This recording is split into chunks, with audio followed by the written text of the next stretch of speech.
هر کسی که در ساعت اول رسول اکرم گفت به مسجد می آید همچنان است که یک شتر در راه خدا قربانی کرده است. اگر در ساعت دویم بیاید همچنان است که یک گاو در راه خدا قربانی کرده است. در ساعت سیم بیاید همچنان است که یک گوسفند در راه خدا قربانی کرده است. در ساعت 4 بیاید، چهارم ساعت شده، همچنان است که در راه خدا یک مرغ قربانی کرده است.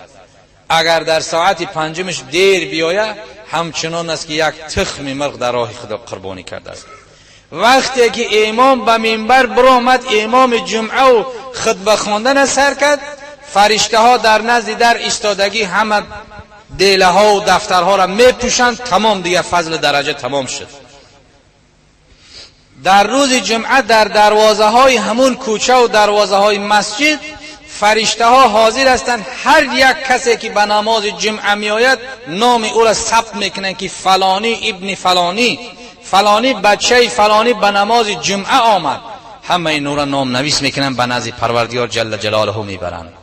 اشک میریزونند که خدایا این بنده های تو در یک مکان اجتماع کردند، تو را یاد کردند، سخن تو را زدند، سخن حبیب تو را گفتند، خدایا اونها را مغفرت بکن. خداوند جل جلاله به لطف کرم خودش گناه همه انسان هایی که نماز جمعه را میخوانند و میآیند مغفرت میکند.